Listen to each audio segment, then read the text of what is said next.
বীৰ লাচিত সেনাৰ পৰিয়াল আৰু পৰিয়াল। এই বীৰ লাচিত সেনাৰ পৰিয়ালক কোনো শক্তিয়ে ভাগিব নোৱাৰে। অনাগত দিনত ঐক্যবদ্ধ সংগ্ৰাম হ'ব। এই সংগ্ৰাম জাতীয়তাবাদৰ নামত দালালি কৰাৰ গীতাৰ বিৰুদ্ধে প্ৰথম হ'ব। জাতীয়তাবাদৰ নামত দালালি কৰাৰ যিকেইটা মানুহে কৰি আছে সিহঁতৰ বিৰুদ্ধে প্ৰথম হ'ব। কিন্তু মোক যদি কোনোবা MLA এজনে মোৰ সৈনিকক কয় যে শৃংখলে কোটি টকা বিজেপিৰ পৰা ল'লে, মোৰ এজনো এনেকুৱা সৈনিক নাই যি এইটো কথা বিশ্বাস কৰিব। এইটো মোৰ সৈনিকৰ ওপৰত বিশ্বাস, শৃংখল চলিহাৰ বিশ্বাস এইটো। আৰু শৃংখল চলিহাই অন্তত দেশ আৰু জাতিক বিকি নকৰে, কোনো কাৰণত নকৰে। কোনো কাৰণত দেশ জাতিক বিক্ৰী কৰা নহব, দেশ জাতিৰ কাৰণে অধিকাৰ কাঢ়ি অনা হব। 17 চনৰ পৰা 23 চনলৈকে জেলতে আছো, আকৌ আমাক কথা ক'বলৈ আমাক কথা নহব না। পুলিচৰ মাৰ খাই নোপোৱা। আৰু আমি আকৌ GMCHত নাই দেই, আমি GMCHত নাই, AC ৰুমত আমি জেলত আছো, জেলত। আৰু এটা কথা স্পষ্ট 2026ত কোনে চৰকাৰ বনাই নাজানো, বীৰ লাচিত সেনা নামৰ শক্তিটোক সেৱা নকৰাকে কোনো চৰকাৰ বনাব নোৱাৰে। এইখিনি কথা একদম স্পষ্ট ৰূপত কৈ দিয়া হৈছে। আৰু অনাগত দিনত আমি যে সংগ্ৰামখন কৰি আছো, আমাৰ এই গুণ্ডা চুণ্ডা কিবা কিবি কয়, কাৰ কাৰণে কৰি আছো? আজি 8টা ল'ৰা ছোৱালীয়ে হিন্দু সম্প্ৰদায়ৰ, মুছলমান সম্প্ৰদায়ৰ ল'ৰা ছোৱালীয়ে ইয়াত আজি নাছিলে। এই যে সৰু সৰু ল'ৰা ছোৱালীখিনি, ইহঁতৰ কাৰণে আমি সংগ্ৰাম কৰি আছো। আমি সংগ্ৰাম নিজে ঘৰ বনাবলৈ কৰা নাই, নিজে ফ্লেট ল'বলৈ কৰা নাই। আমি সংগ্ৰাম কৰিছো তাৰ কাৰণে, আহিবলগীয়া ভৱিষ্যত প্ৰজন্মৰ কণ খিলঞ্জীয়া মানুহৰ কাৰণে। ইয়াত কোনো ধৰণৰ কথা নাই। আমাক দালাল ক'ব, মোৰ যদি এটা একাউণ্ট বেলেঞ্চ চাই 2 টকা 50 পইচা মান আছে, কিন্তু আমাক আকৌ কয় আমি বিজেপি পৰা, কংগ্ৰেছৰ পৰা, ইটোৰ পৰা সিটোৰ পৰা আমি 15 কোটি ললো, 16 কোটি ললো। কমাই ক'ব লাগে, 15,000 20,000 ক'লেও ভাল নেকি?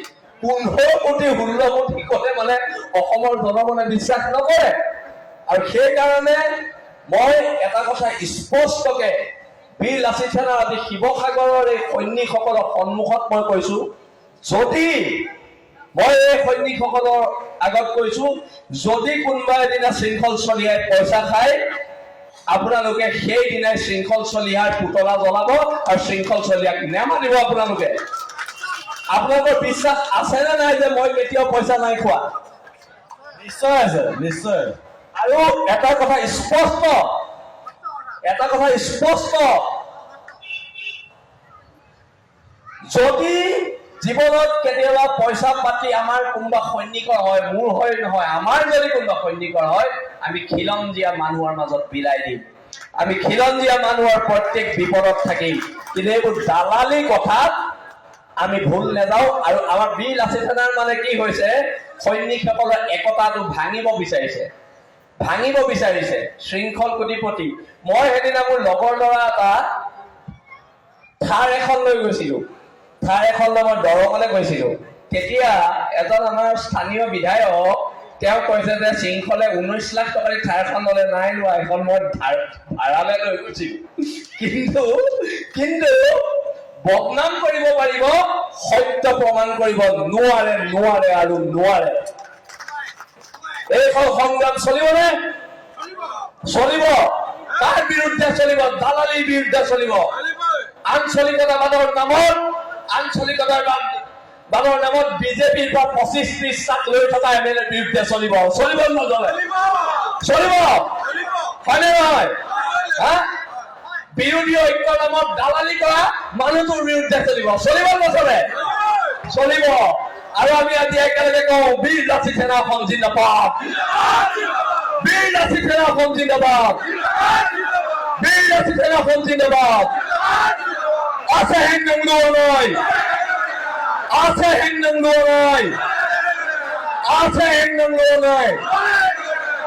আৰু আজি আপোনালোক সকলো আহিলে, বীৰ লাচিত সেনাৰ প্ৰত্যেক সৈনিক, আমাৰ পৰিয়ালৰ প্ৰত্যেক সদস্য আপোনালোকৰ ওচৰত কৃতজ্ঞ। আজি যিহেতু গোটেই জ্যেষ্ঠ শিক্ষিত মানুহখিনি ইয়াত আছিলে, সেইকাৰণে আমি স্কুটি খালো, ইটা ভাটাৰ মালিকৰ পৰা 15 লাখ খালো, এই মাছ আহিব নিদিওঁ বুলি কৈ 20 লাখ খালো। কোনেনো খাইছে মই বুজি পোৱা নাই, কিন্তু আমি নাই খোৱা দেই। আমি অভাৱত থাকো, আমি দৰিদ্ৰ হৈ থাকো, আমি নিমখ তেল ভাতে খাওঁ, কিন্তু গৌৰৱেৰে খাওঁ আৰু গৌৰৱেৰে খাওঁ। সেইটো আৰু সেইকাৰণে মই আজি গোটেই জ্যেষ্ঠ মানুহখিনিৰ আগত কথাখিনি স্পষ্টীকৰণ দিছো। আৰু যদি কেতিয়াবা এনেকুৱা ধৰণৰ দুৰ্নীতিত নিমজ্জিত হওঁ, অসমৰ ৰাইজে জোতাৰে মাৰিলেও তাত মোৰ আপত্তি নাই, বীৰ লাচিত সেনাৰ কোনো সৈনিকৰ আপত্তি নাই। কিন্তু যেতিয়ালৈকে বীৰ লাচিত সেনাৰ সৈনিকৰ তেজ আৰু ঘাম আছে, তেতিয়ালৈকে আমি কেতিয়াও দুৰ্নীতি নকৰো। সেইটো আপোনালোকৰ আগত আমি কলো। এদিন মোক এজন মানুহে সুধিছে যে বীৰ লাচিত সেনাৰ সৈনিক কোন? মই তেতিয়া কলো, যিজন মানুহৰ, যিগৰাকী মহিলাৰ তেজ আৰু ঘামে মাটিৰ কথা কয়, সেইজন মানুহে বীৰ লাচিত সেনাৰ সৈনিক হয়, সেইগৰাকী মহিলাই বীৰ লাচিত সেনাৰ সৈনিক হয়।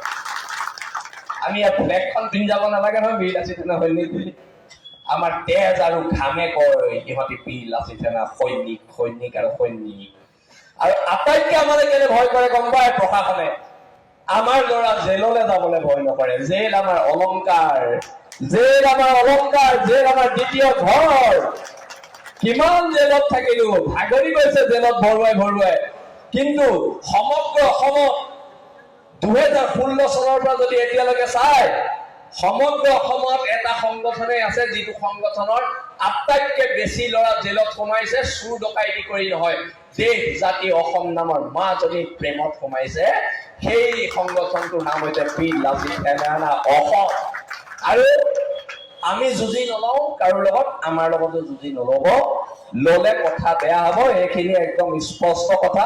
আৰু আজি ইয়াত থকা জ্যেষ্ঠ মানুহখিনিৰ আগত আমি এইটো কাৰণে কথাখিনি কলো, কোনোবাই ছচিয়েল মিডিয়াত লিখি দিলে কথাবোৰ সত্য নহয়। কোনোবাই ছচিয়েল মিডিয়াত কথাবোৰ লিখি দিলে সত্য নহয়। কথাবোৰ সত্য হব ৰাজপথত, কথাবোৰ সত্য হব পুলিচৰ মাৰত, কথাবোৰ সত্য হব জেল যোৱাৰ মানুহকেইটাৰ তেজত। আৰু কথাবিলাক স্পষ্ট, বীৰ লাচিত সেনা অটল, অদম্য আৰু অজেয়। আৰু আমাৰ এই ক্ষেত্ৰত আপোচ নাই। পুনৰবাৰ কৈছো, হব পাৰো আমি দুখীয়া, আমি কাৰো গোলাম নহয়। আঁঠুকাঢ়ি অধিকাৰ খোজা আমাৰ নিয়ম নহয়। ধন্যবাদ। জয়